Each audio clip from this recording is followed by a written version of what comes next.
사도행전 19장 21절과 22절 우리 다 같이 한 목소리로 봉독하시겠습니다.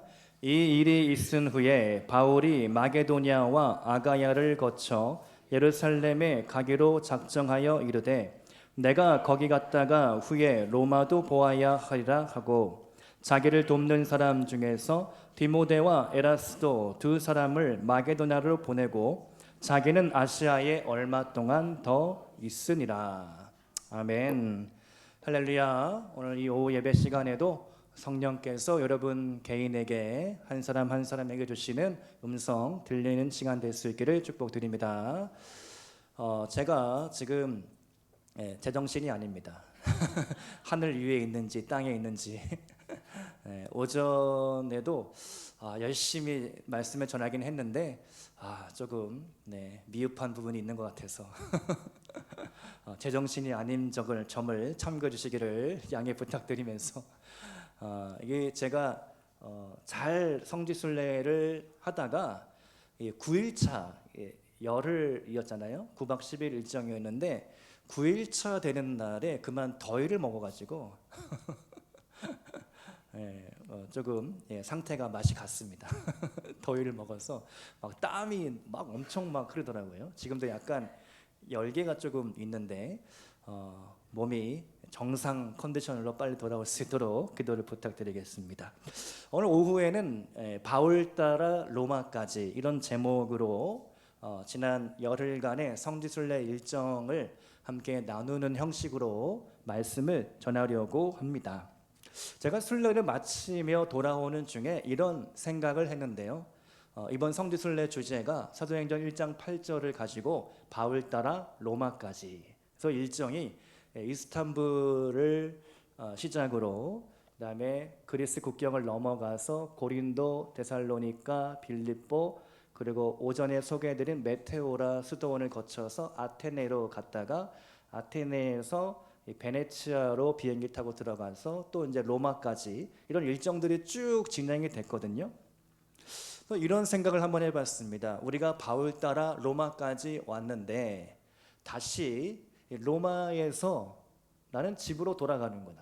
그래서 바울 따라 로마까지, 로마에서 잠실까지 스스로 그런 생각 묵상을 하면서 로마에서 만난 하나님, 로마에서 경험한 그 사도 바울의 마지막 여정, 그 감동과 그 순교의 마음, 그 결단과 헌신과 각오를 결코 내가 잊지 말아야 되겠다. 그 마음을 잘 내 안에 새기고 그 마음을 가지고 잠시빈나 교회로 돌아와야 되겠다.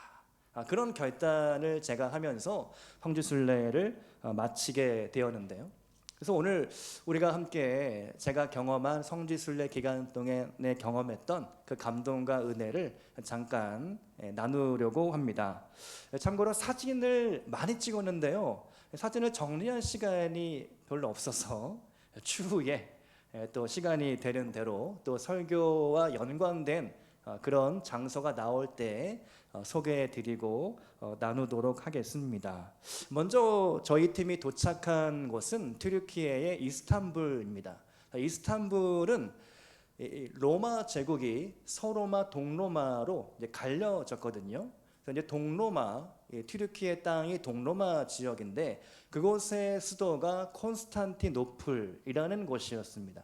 그 콘스탄티노플이 지금은 이스탄불이 된 거죠.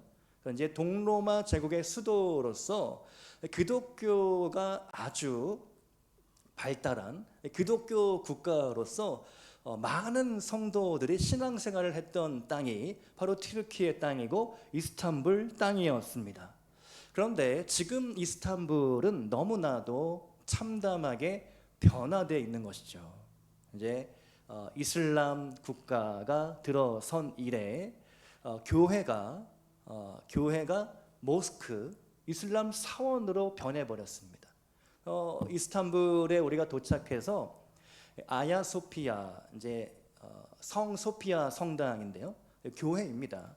교회 건물이 아주 웅장하게 잘 지어져 있는데 지금은 그 건물이 모스크, 이슬람 무슬림들이 와서 기도하는 장소가 되어버린 겁니다. 그래서 제가 찾아보니까 한 몇 년 전, 한 5, 6년 전부터 이 튀르키예 정부가 1층을 이제는 관광객들을 다 못 들어오게 막아버리고 무슬림들만 와서 이슬람 예배를 드릴 수 있는 기도 장소로 바꿔버린 겁니다. 그래서 우리가 들어갔을 때는 1층은 들어가지도 못하고 2층을 돌 수밖에 없었거든요. 2층에서 1층을 내려다 보니까 그 시각에도 이 무슬림들이 와서 기도하고 있는 겁니다. 알라 신에게. 예수님이 아니라, 하나님을 찾는 게 아니라 알라 신께 무릎 꿇고 기도하고 있는 교회가 모스크가 되어버린 참담한 광경을 저희가 볼 수밖에 없었습니다. 더 마음이 아팠던 것은 무엇이냐면요, 그 성당, 교회죠. 교회 그 전면 맨 앞에 예수님 그림이 그려져 있는데 그 예수님 그림을 못 보도록 천으로 다 막아버린 겁니다. 이제 더 이상 이게 교회가 아니니까, 이슬람 사원이니까 성화, 예수님 그림 뭐 이런 것들을 다 없애버려야 되는 겁니다. 그래서 그 예수님 그림도 천으로 다 막아버리고 벽면에 그려져 있는 세례 요한 또 이런 성화들도 다 회치를 해서 다 긁어내고 없애버린 그런 광경을 볼 수밖에 없었습니다. 다만 한 가지 참 감동적인 곳이 있었는데요. 2층을 돌다가 정중앙에 동그란 이 표시가 있는 겁니다. 바닥에. 이게 무엇인가 했더니 가이드가 설명하기를 왕후가 기도하던 자리다. 그러니까 왕은 1층의 맨 앞에, 우리 식으로 하면 강단 맨 앞에 이쪽 재단 이쪽에서 왕이 기도를 했고, 왕후는 2층에서 기도했다는 거죠. 그 기도 자리가 동그랗게 표시로 남아 있다라는 겁니다. 그 설명을 들으면서 우리도 1층에 들어가서 예배드릴 수는 없지만 멀찌감치 이곳에서 이 이스탄불을 위하여, 튀르키예 땅을 위하여 과거 1000년 전만 하더라도 기독교가 아주 그렇게 흥했던 이 땅이 다시 회복될 수 있기를 마음속으로 기도할 수밖에 없었습니다. 이스탄불 땅에 머무르면서 제가 새벽에 시차 적응도 좀 안 된 탓도 있지만 새벽 3시, 4시만 되면 뇌가 막 각성이 돼가지고 정신이 막 듭니다. 그래서 이제 새벽 3시, 4시에 일어나서 이스탄불 땅을 바라보면서 기도하는데 하나님 아버지의 마음이 느껴졌습니다. 정말 이 땅의 기독교인이 가이드의 설명에 따르면요, 고작 7,000명 정도밖에 안 된다는 겁니다. 10,000명도 안 되는 기독교인, 공식적으로 보고된 숫자가, 이 찬란했던 기독교 국가가 어떻게 이 이슬람 땅이 되어버렸는가. 그 이스탄불을 축복하면서 기도하게 되었습니다. 두 번째로 간 곳은요, 그리스 땅으로 버스를 타고 넘어갔습니다. 국경을 넘어가는데 생각보다 상당히 오래 걸렸거든요. 여기 다 장로님들, 권사님들 계시지만 차 안에서 한 2시간을 기다렸습니다. 어렵게 국경을 넘어서 우리가 들어간 곳이 빌립보 유적지였는데요. 빌립보 땅은요, 이 퇴역한 로마 군인들이 살았던 도시입니다. 퇴역 군인들이 살았던 도시. 그래서 상당히 부유하고 돈이 많았던 도시입니다. 그리고 무역을 통해서 이 상업이 발달했던 고린도 운하가 지금도 남아 있고요. 그것들을 보면서 이 빌립보 감옥에서 바울이 억울하게 감옥에 갇히게 되죠. 점치는 여종, 귀신 들린 여종을 내쫓은 죄, 괘씸죄에 걸려서 바울이 감옥에 들어가게 됩니다. 근데 그 빌립보 유적지를 보는데요, 바울이 매맞은 곳과 또 바울이 옥에 갇힌 감옥이 다 한 군데에 모여 있는 겁니다. 그래서 참 이 성경이 생생하게 이렇게 보여지더라고요. 바울이 매맞은 장소에는 지금 팔각 교회가 세워져 있었고, 그리고 바로 옆에 법정이 있었는데 바울이 로마 시민권자라는 것을 밝히지 않았기 때문에 재판도 받지 않고 바로 감옥으로 직행을 하게 됩니다. 그러니까 매맞은 장소랑 법정이랑 감옥이랑 다 한 군데에 모여 있더라고요. 그것을 보면서 왜 바울은 자신이 로마 시민권자인 것을 진작에 밝히지 않았을까? 여러분, 조선시대의 마패를 딱 꺼내듯이 아맹어사요 막 이렇게 하면 다 막 벌벌 떨면서 엎드리는 것처럼 내가 로마 시민권자요 딱 이렇게 밝히기만 했다면 바울은 그렇게 매를 맞지 않았을 텐데, 왜 바울은 억울하게 매를 맞고 억울하게 감옥에 들어갔을까? 그런 묵상을 하게 되었습니다. 한 가지 제가 찾아보니까 바울이 로마 시민권자임을 밝히지 않았던 이유는 빌립보 교회의 성도들 때문이었다. 여러분 한번 생각해 보시기 바랍니다. 만약 바울이 그렇게 귀신 들린 여정을 내쫓았죠. 그 일로 지금 매를 맞게 됐는데 내가 로마 시민권자요 하고 밝혔다면 바울은 무사히 그 위기를 빠져나갔을 겁니다. 그 빌립보 도시에 당장 추방을 당했겠죠. 그렇다면 빌립보 교회에 남겨진 성도들은 어떻게 되었을까? 아마도 바울 때문에 그 성도들이 도리어 큰 환난과 핍박을 당하게 됐을 것입니다. 바울은 그런 마음이 있었던 것이죠. 바울의 생각에는 죽으나 사나 성도들 생각을 했던 것입니다. 내 한 몸 건사할지 모르지만 내가 위기를 모면한다면 빌립보 교회의 성도들, 또 빌립보 교회는 어떻게 될까? 바울이 매를 맞았기 때문에, 바울이 억울하게 매를 맞고 억울하게 감옥에 갇혔기 때문에 결론적으로 보면 빌립보 간수가 구원을 받았죠. 그리고 빌립보 교회와 성도들도 안전할 수 있었습니다. 바울이 옥고를 치르고 매를 맞았기 때문에, 바울이 로마 시민권자라는 것을 알았기 때문에 더 이상 그를 어떻게 할 수 없고 그냥 무죄 석방 방면을 시켜 주었던 것이죠. 이 사도 바울을 묵상하면서 참 감동이 되었습니다. 그러면서 저도 한 가지 적용을 해야 되겠다. 내가 혹 앞으로 목회를 하면서 억울한 일을 당할지라도 사도 바울의 빌립보 감옥을 생각해야 되겠구나. 억울한 일을 만날 때 사도 바울을 묵상해야 되겠구나. 억울하게 매를 맞고 억울하게 내가 고통을 당할지라도 사도 바울과 같이 그 길을 끝까지 걸어가야 되겠구나. 그런 묵상을 빌립보 유적지에서 하게 되었습니다. 다음으로 우리가 버스를 정말 많이 탔거든요. 장로님들, 권사님들의 증인이신데 한번 버스를 타면요 기본 막 3시간, 왕복 5시간. 누가 어떤 목사님이 그런 말씀하셨는데요. 우리는 하루에 대전 찍고 부산 갔다가 다시 서울 오고 있는 거다. 하루에 막 200km, 막 300km를 막 뛰는 겁니다. 몸이 고단할 수밖에 없겠죠.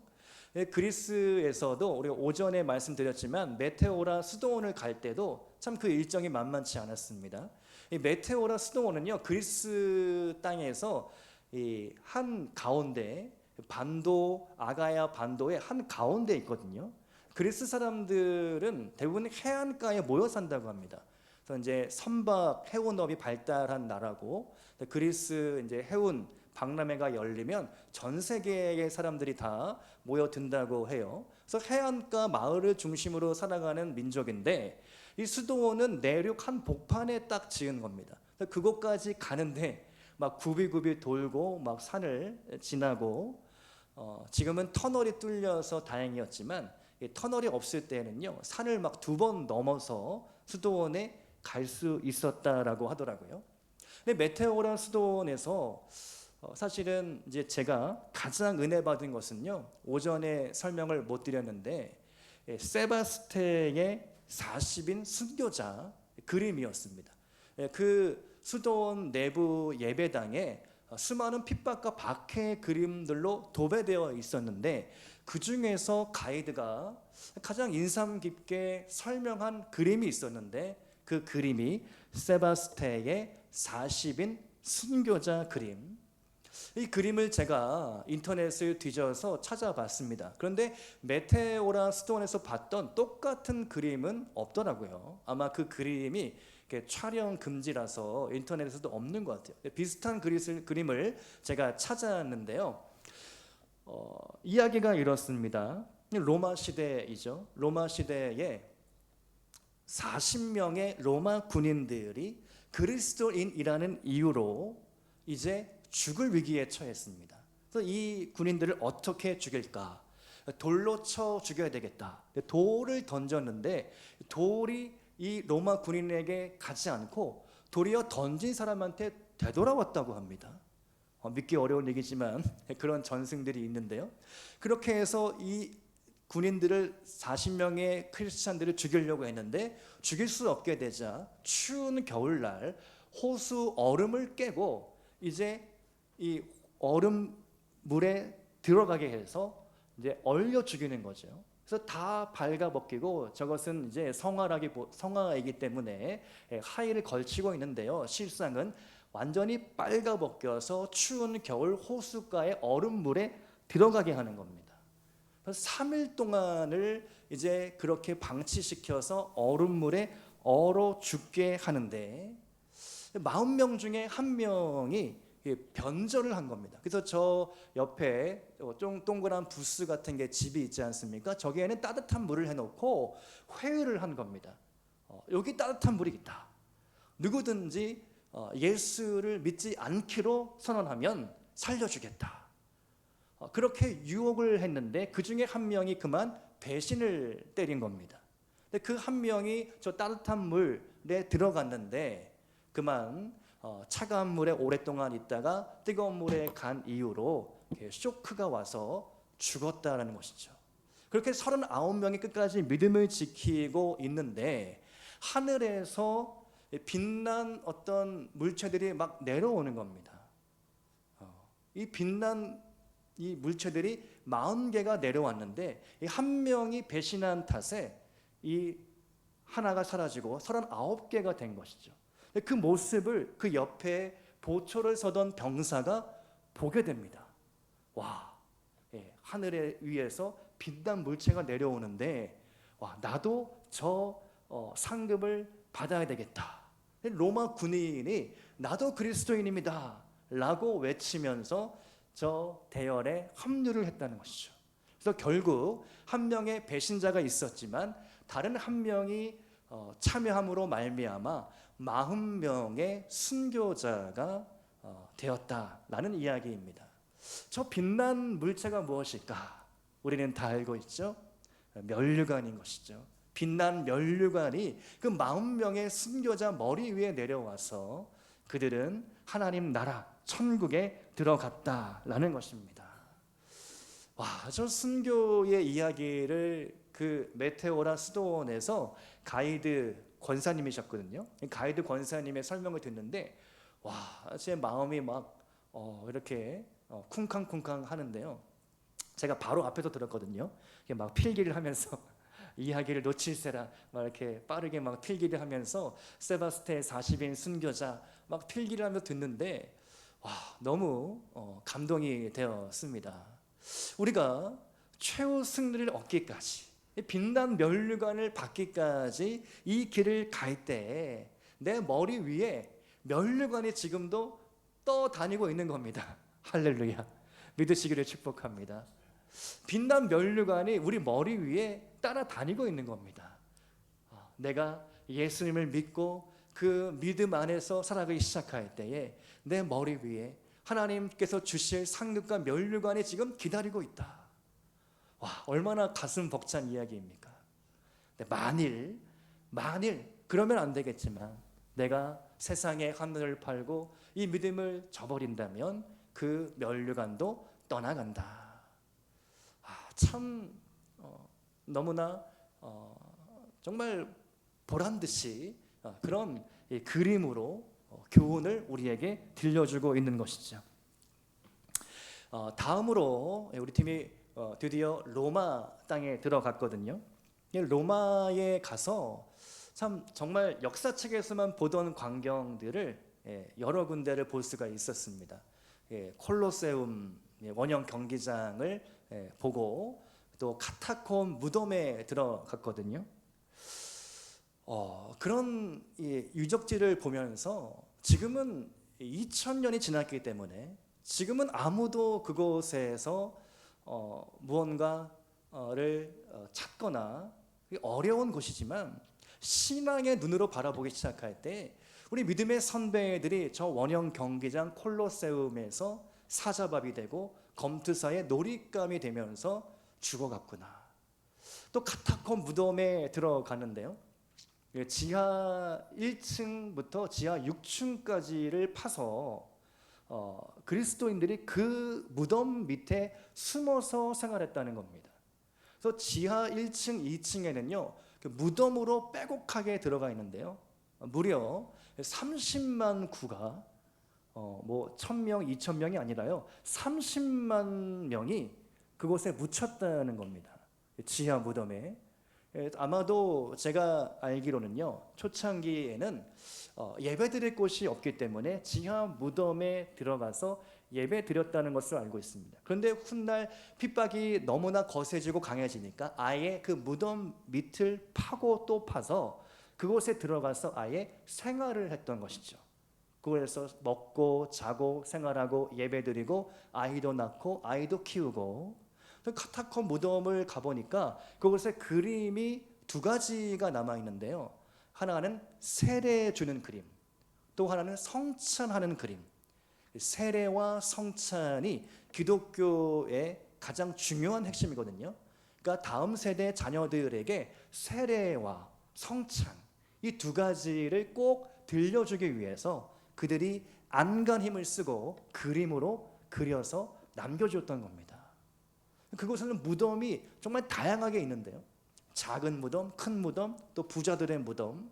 작은 무덤은 영유아들이 묻혔던 무덤이라고 합니다.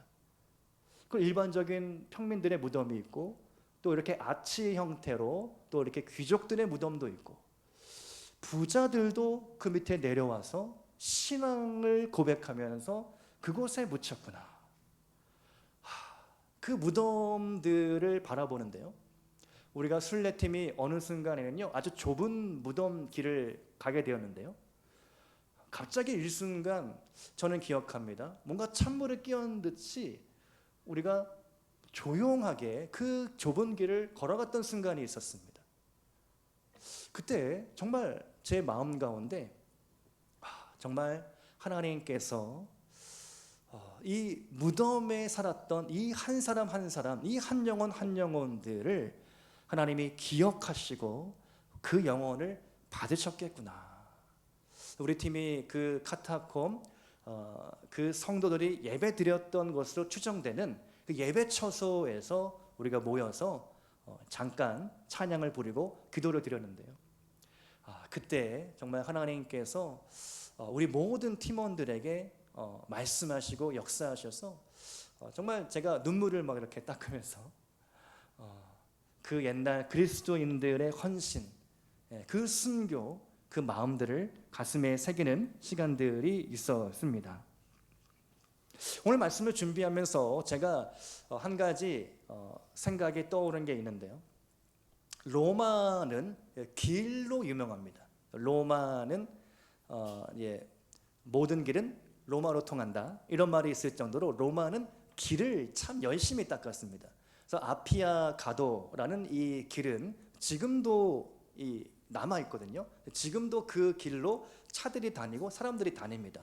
얼마나 도로를 잘 닦았으면 2000년이 다 되어 가는데도 그 로마의 길이 지금까지 보존되어 있다라는 것이죠. 자, 그런데요, 중국을 생각해 보면요, 중국은 만리장성을 쌓았습니다. 춘추 전국 시대로부터 시작하여서 로마는요, 중국은요, 제정신이 아닙니다 지금. 막 딴 말이 나오네요. 중국은 이방 민족, 흉노족이나 돌궐족들 있죠. 뭐 여진족, 우리나라도 참 고구려 시대에 무서웠죠. 그런 이방 민족들의 침입이 무서워가지고 성을 쌓아 올렸습니다. 어떻게든 국경을 잘 방어하기 위해서 성을 쌓았고, 진시 황제에 이르러서 그 성을 연결시켜 만리장성이 완공이 된 것이죠. 근데 여러분, 진시 황제가 몇 년을 통치한지 혹시 아십니까? 그렇게 위대한 업적인 만리장성을 쌓았지만 그는 불과 10년만 통치를 하게 됩니다. 10년 다스리고 죽게 됩니다. 그러나 이 로마를 생각해 보면요, 로마는 성을 쌓는 대신에 길을 냈습니다. 길을 닦았습니다. 그래서 어디로든지 빠르게 마차를 타고 달려갈 수 있었고, 그리고 식민지 이 모든 나라들을 효율적으로 통치할 수 있는 나라가 바로 로마 제국이었습니다. 저는 이 두 가지를 묵상하면서 중국은 성을 쌓고 로마는 길을 닦았다. 결국 중국보다는 로마 제국이 더 오랫동안 번성하고 번영을 이루었다라는 것이죠. 이것을 우리가 어떻게 적용할 수 있을까? 오늘날 목회로 적용했을 때 과연 어느 교회가 더 오래 살아남고 번영하고 복을 받는 교회가 될 수 있을까? 중국처럼 만리장성을 쌓고 성을 쌓는 교회일까? 아니면 로마 제국처럼 길을 내고 길을 닦는 교회일까? 수많은 사람들이 교회를 바라볼 때, 저 교회는 너무 높다, 문턱이 높다, 들어가기가 어렵다, 함께하기가 어렵다, 섞이기가 어렵다, 그런 교회일까? 아니면 이 교회는 누구든지 와서 함께할 수 있는 교회다, 열린 교회다, 개방적인 교회다, 너무나 아름다운 교회다, 함께하는 교회다, 서로 나누는 교회다, 배려하는 교회다, 사랑하는 교회다. 이 두 가지를 놓고 제가 묵상을 하게 되었습니다. 네, 그렇습니다. 제가 여러 번 말씀드렸지만 우리 교회도 재정이 필요합니다. 우리 교회에도 많은 사람들이 와야 되겠습니다. 우리 교회도 부흥해야 되겠습니다. 그러나 우리가 궁극적으로 바라보아야 할 지점은 하나님 나라인 것이죠. 하나님 나라 가운데 우리 잠실 빛나 교회입니다. 이 크고 부요한 우주적인 교회, 정말 제가 유럽에 가보니까 사람들이 너무 많다. 유럽 사람들, 평생 볼 유럽 사람들 다 본 것 같습니다. 정말 이 크고 넓은 땅들이 있구나. 이 열방, 하나님 나라, 이 크고 정말 부요함이 한이 없는 이 하나님 나라 가운데 우리 잠실빛나 교회가 있는 것이죠. 우리 잠실빛나 교회가 비록 작긴 하지만 하나님 나라 가운데 우리가 무엇을 바라보며 무엇을 위하여 우리는 나아가야 할까? 우리 교회, 우리 것, 우리 재정, 우리 돈, 우리 사람, 우리 하다가 만리장성을 쌓았던 중국처럼 우리는 망할지도 모른다는 것이죠. 그러나 우리가 우리의 시선과 우리의 능력을 뛰어넘어가는 그 하나님 나라를 바라보기 시작할 때 우리가 가진 것을 나누어 주고 퍼주고 흘려보내고 섬기려고 할 때 하나님께서 우리 교회를 반드시 쓰실 줄로 저는 믿습니다. 하나님께서 5월 달부터 강동지방 교회들을 위해서 기도하라는 부담감을 주셔서 제가 새벽마다 수요일마다 또 주일날 어느 예배 때는 제가 선포하면서 기도를 했습니다. 21세기 안디옥 교회 안혁순 목사님, 예배하는 교회 조성인 목사님, 길가교회 오지원 목사님, 매일교회 임석태 목사님, 또 새뜻교회 김평증 목사님, 제자들교회 박성철 목사님, 아인교회 김명환 목사님, 온유교회 김성은 목사님, 로고스교회 김영구 목사님, 제가 다 기억하면서 기도하고 있습니다. 카자흐스탄을 간 김인규 목사님도 계십니다. 강동지방의 국내선교유엔을 통해서 우리가 30만 원 월 후원을 하고 있지만 과연 그것이 전부인가? 우리 잠실빛나 교회가 작은 교회들을 위하여 과연 무엇을 할 수 있을까? 우리 교회, 우리 것, 우리만 생각하는 것이 아니라 어떻게 하면 함께 협력하며 하나님 나라를 세워갈 수 있을까? 우리가 바로 옆에 있는 이웃교회도 함께 나누고 섬기지 못한다면 우리가 어떻게 더 큰 열방과 하나님 나라를 위하여 쓰임받는 교회가 될 수 있을까?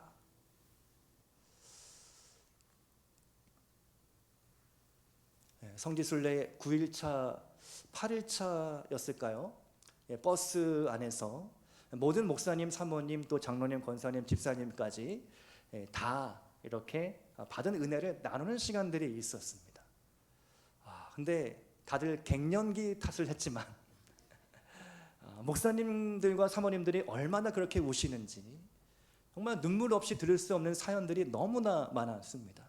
저도 처음 듣는 그런 이야기들을 많이 나눠주셨습니다. 어떤 사모님은 아들이 시카고에 유학 중인데 3년 동안 단돈 5만 원을 보냈다는 겁니다.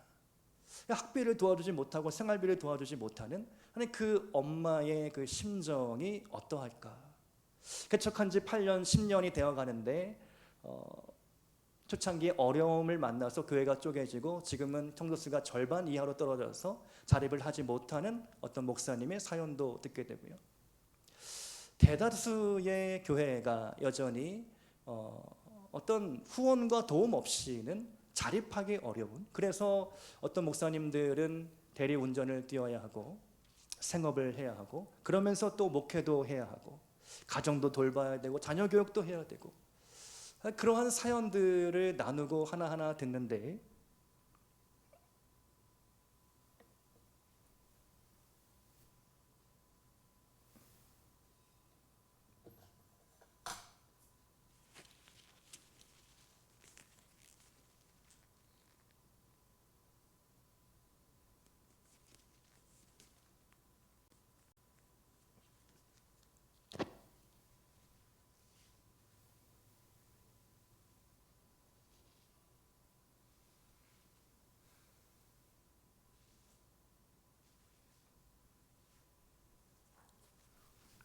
갱년기가 일찍 왔나 봅니다.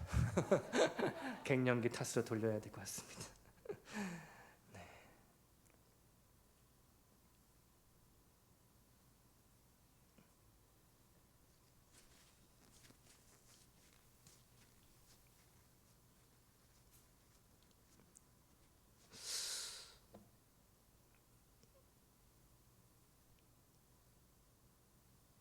왠지 모르게 참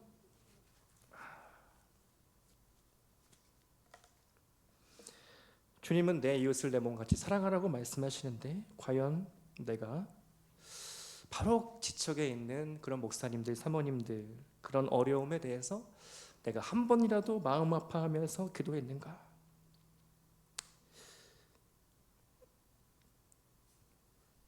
너무 부끄러웠고 너무나 마음이 아팠습니다.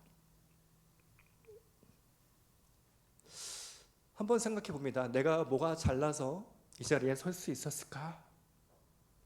나도 그런 목사님과 사모님과 별로 다르지 않는 사람인데 하나님의 은혜로 잠시빈나 교회에 와서 그래도 생활이 되고 너무 아름답게 장로님들과 권사님들의 섬김 속에서 목회하고 있는데 그 목사님 사모님들은 뭐가 부족해서 훨씬 저보다 목회도 잘하시고 훨씬 많이 배우셨고 훨씬 능력이 있으신데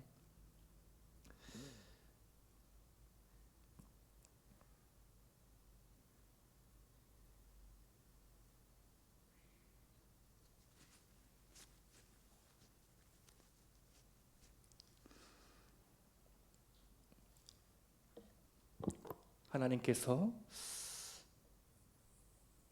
분명히 우리 잠시빈나 교회를 통하여서 또 강동 지방의 작은 교회들을 위하여 우리가 할 수 있는 일들이 있다라고 저는 믿습니다.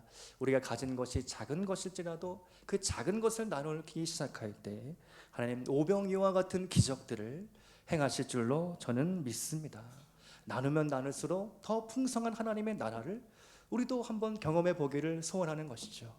우리 교회만 생각하는 것이 아니라 우리가 이웃 교회를 돌보고 또 이웃과 함께 나누기 시작할 때 하나님께서 더 큰 풍성한 은혜를 우리 교회 가운데 채워주실 줄로 저는 믿습니다.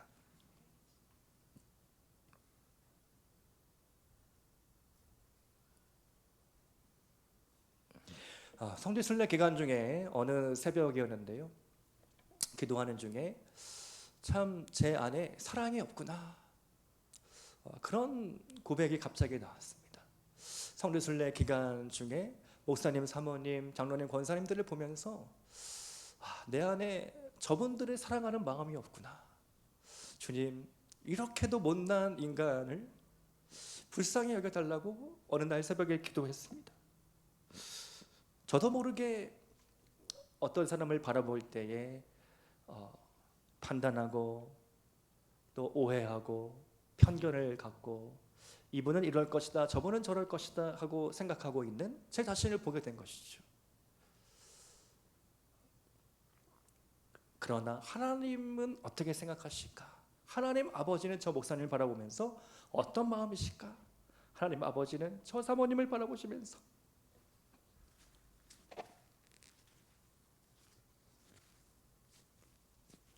얼마나 가슴 아파하실까?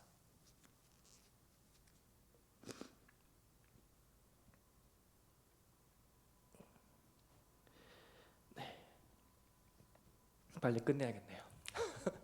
마침 시간도 3시가 되어가니까 빨리 끝내야 될 것 같습니다. 그런 마음을 부어주시는데요, 하나님께서 우리 교회를 통하여서 하시고 싶은 많은 일들이 있는 것 같습니다. 먼저 저에게 은혜를 주시고 감동을 주시고, 또 우리 공교롭게도 전징을 단원님께서 성지순례 기간 중에 또 은혜를 많이 받으셔서 또 지방회를 위하여서 또 헌신하고 또 섬기고자 하는 마음도 부어주셨는데요, 하나님께서 각 사람 가운데에 우리에게 동일한 마음을 부어주셔서 우리 잠실빛나 교회가 지방회 안에서도 또 큰 역할을 앞으로 반드시 감당하게 될 줄로 저는 믿습니다. 오늘 새벽에 제가 잠이 안 와서 새벽 한 2시인가 3시쯤에 깨어서 잠깐 기도를 하는데 문득 그런 부담을 주셨습니다. 오늘 새벽이니까 최초로 여러분에게 나누는 이야기인데요, 저희 교회가 매주 토요일마다 버스킹 전도를 하지 않습니까?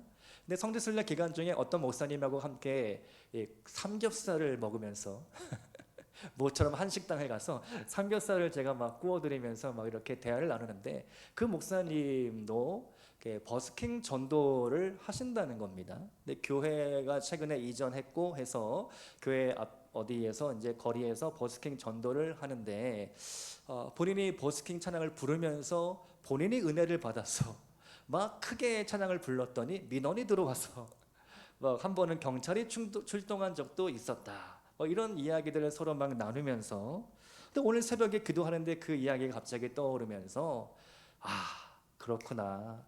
이 전도를 작은 교회들과 함께 연합해서 한 번씩 하면 어떨까? 그런 아이디어가 갑자기 떠오르더라고요. 또 우리 교회도 전도하고 많은 영혼들을 구원해야 되겠지만, 이 전도를 우리가 같이 협력하여서 한 달에 한 번 정도 그렇게 할 수 있겠죠. 그런 작은 교회들, 전도하는 교회들끼리 한번 모여서 연합해서 오늘은 그 교회, 오늘은 우리 교회 이렇게 해서 돌아가면서 순회 전도를 하면 어떨까? 어차피 우리도 버스킹 전도를 하니까 버스킹 장비를 가지고 가서 함께 신나게 찬양을 부르면서 우리가 함께 솜사탕도 구우면서 이렇게 함께 연합하여 전도하면 어떨까? 하나님이 얼마나 이 일을 기뻐하실까? 제 마음이 막 뭉클뭉클하게 되었는데요, 어떠십니까 여러분? 네, 반응이 없네요. 그런 아이디어가 갑자기 떠올랐는데요, 그런 하나님이 기뻐하시는 일, 하나님이 원하시는 일, 나누고 함께 전도하고 이 풍성한 하나님의 나라를 누리는 그런 일들이 우리 교회 가운데 더 있기를 축복드립니다. 성을 쌓는 교회가 아니라 길을 내는 교회, 누구든지 와라, 또 우리가 가고 오고 가고 그렇게 함께 협력하면서 정말 멋진 하나님의 나라를 이루어가는 그런 우리 잠실빛내 교회가 됐을기를 소망해 봅니다. 이 사도 바울의 여정, 바울 따라 로마까지, 또 로마에서 잠실까지, 그 사도 바울의 그 순교의 정신이 그래서 우리의 생명까지도 조금도 아까워하지 않고 이웃을 위하여, 하나님 나라를 위하여, 복음을 위하여, 선교를 위하여 드릴 수 있는 그러한 저와 여러분, 또 우리 잠실빛나 교회가 되어질 수 있기를 주님의 이름으로 축원드립니다. 함께 기도하시겠습니다.